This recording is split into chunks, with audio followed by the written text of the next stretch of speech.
Salut les amis, c'est le lendemain. J'ai mis une deuxième couche de peinture. Ça donne pas mal. C'est un meilleur rendement. Il y a besoin de 2 couches, ça a besoin de boire pas mal. Maintenant, je vais retirer la fenêtre. Donc c'est parti pour retirer la fenêtre. Bon les amis, je suis sur une échelle. Je vais faire au mieux pour vous montrer un petit peu ce que je viens de faire. On commence à voir du jour, j'ai fait ça. On peut tout faire avec ça, ce matos. Du coup, je retire le plus gros. Et on voit que la fenêtre commence à sortir.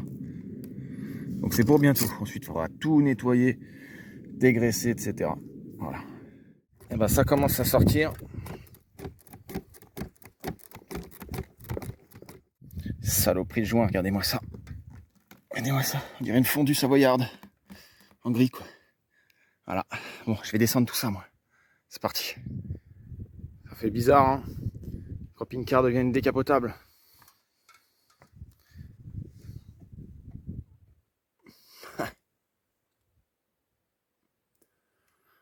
Donc du coup, malgré en mettant mon contreplaqué, j'ai pu enlever la fenêtre.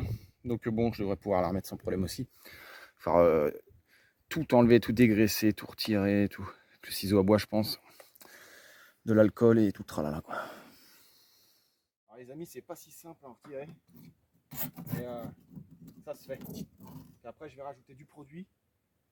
Et en attendant, ciseau à bois, je vais essayer de poncer peut-être un coup. Je vais voir comment ça s'enlève. Et comme il fait super chaud d'un coup, ça commence à se durcir. C'est déjà mieux que tout à l'heure en fait.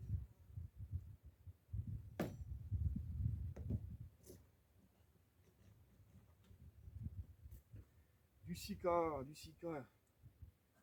et de la vieille colle d'origine. La colle qui est partout, la colle qui dégueule, on appelle ça, sur les camping-cars. Donc la fenêtre n'avait jamais été changée, quoi. Et je vais vous montrer que j'ai trouvé aussi une petite fuite. Une bonne fuite qui est à l'origine de ce problème-là, à gauche en tout cas. Et à droite, c'est plutôt le côté de la fenêtre. Mais je vais vous montrer ça en détail. A tout de suite.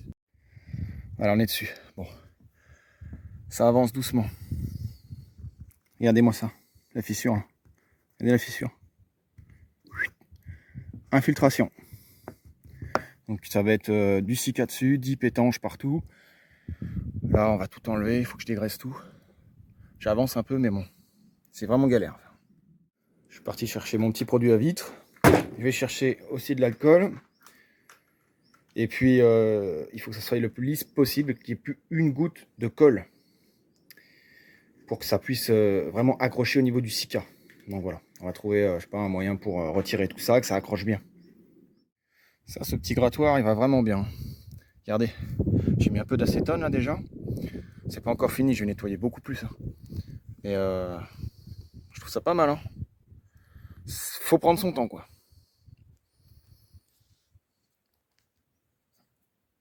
En fait, ça fait ça. Vous grattez là, comme ça.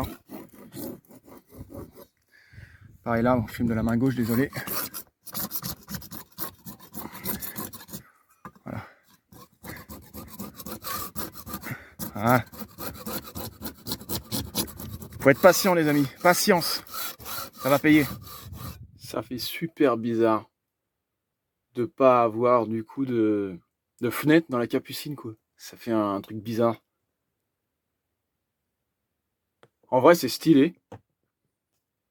Ça fait décapotable. J'aime bien. Vous direz ce que vous en pensez dans les commentaires. N'hésitez pas, laissez des commentaires. J'y répondrai.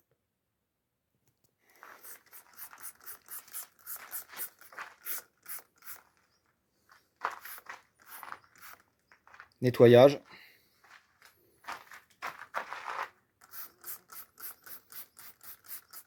Si jamais vous vous lancez dans cette aventure, les amis, je préfère vous dire directement que d'enlever l'ancienne colle de la fenêtre, la toute première colle de l'usine, quoi, est une galère pas possible. Ce sont des joints qui dégueulent et extrêmement collants, élastiques et très très très difficile à retirer. Donc je me suis muni de ça et de pas mal de petits produits.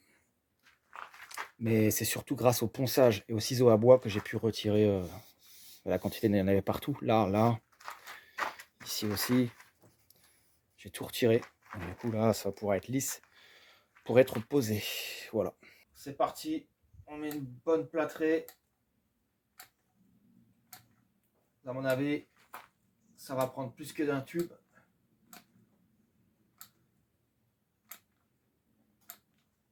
Faut pas avoir peur d'en mettre, les amis. Il faut vraiment blinder. Ensuite, après, on verra pour le joint final. Ça sent la cartouche vide, ça. Là, du coup, il reste un côté à faire ici. J'ai changé le Sika, j'en ai un neuf. J'ai coupé ici, sur le côté, pour faire un beau joint. Tac. C'est bon, c'est parti.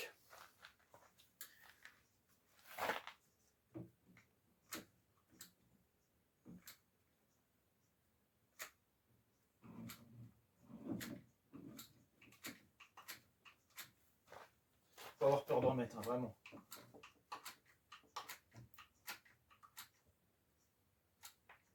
Voilà. J'ai vraiment mis beaucoup de Sika. Je crois qu'il n'y a pas le choix. Allez, c'est parti.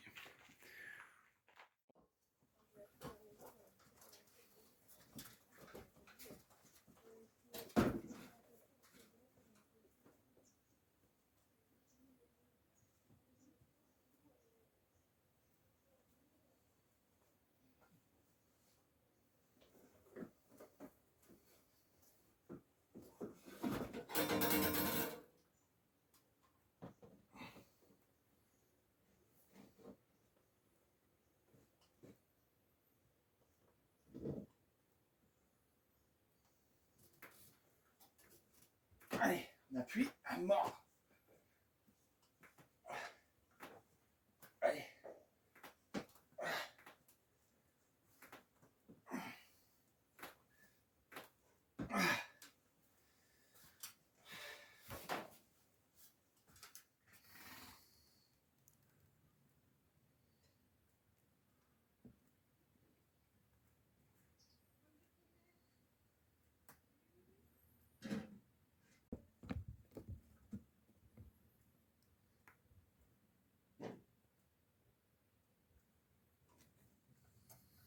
J'ai galéré de fou parce qu'en fait j'avais que deux grosses pinces comme ça et il fallait qu'il chope le contreplaqué derrière. Et ici, vous voyez, on peut pas mettre deux pinces pour la fenêtre, pour la bloquer. Donc du coup, bah, elle a été prise, mais pas comme je voulais. Bon, maintenant j'ai blindé de Sika. Ça se voit peut-être pas. Soyez indulgents, les amis. C'était pas facile, j'ai mis du scotch partout, mais il fait tellement chaud que ça, c'était une galère. Après, j'en ai remis.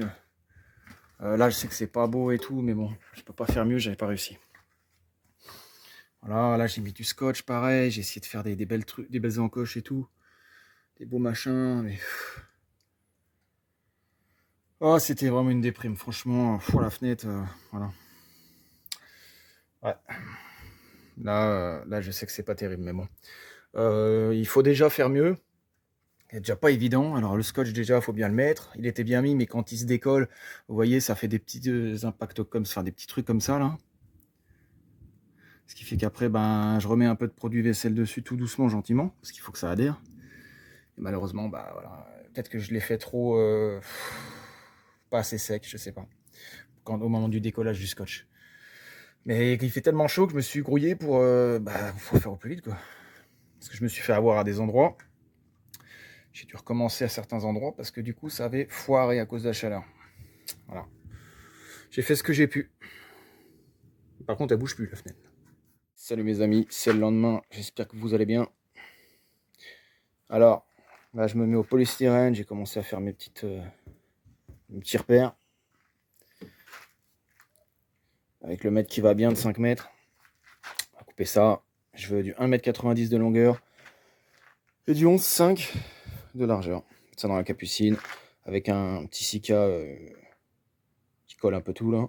Je vais vous montrer c'est lequel. Mes petites pinces magiques, je les adore. J'ai tous les modèles en plus. La petite scie qui va bien. C'est tracé, c'est parti, on coupe.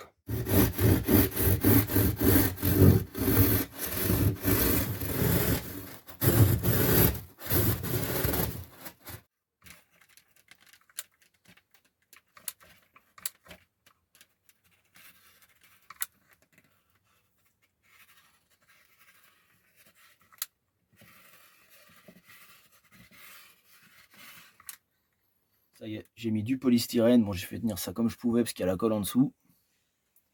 Ça va jusqu'à l'autre bout. Il y a à peu près 1,90 m. C'est comme une bonne épaisseur. Ça fera ça en plus. Et puis voilà. Ensuite, là, je vais remettre une petite plaque. Bah, pareil, jusque le long. Et puis voilà. Ça va être le dernier panneau que je suis en train de faire pour finaliser l'intérieur de la capucine. Alors c'est un panneau qui sera découpé sur 18 comme ça et 2,13 m dans l'autre sens. Voilà. Oui. Comme ça. On va fermer ça. Coup de peinture en dessous, au-dessus. 2 couches au-dessus. Et puis bah voilà, on va installer ça, voir ce que ça donne et puis après on va tout remonter. Et surtout tout nettoyer parce que c'est un bordel monstre. Ça y est, petite scie sauteuse en main sur le 220 avec ma petite batterie Bluetooth que je vous ai montré la dernière fois que j'avais acheté. Alors ça, c'est sacré les amis. Je mettais ça, je m'en rappelle, derrière le camion poubelle au tout début. Je me mettais un peu de musique, pas trop fort. C'était charmé. Ma petite Bluetooth là, ma petite enceinte Bluetooth, elle est trop bien ça. Bon bref, c'est pas le sujet, mais voilà. Encore une histoire de ma vie. Bon, on va découper tout ça. À la scie sauteuse, c'est une belle petite découpe. On va mettre ça dans le camping-car, voir ce que ça donne. Ensuite, je la retire si c'est bon. Et je la peins.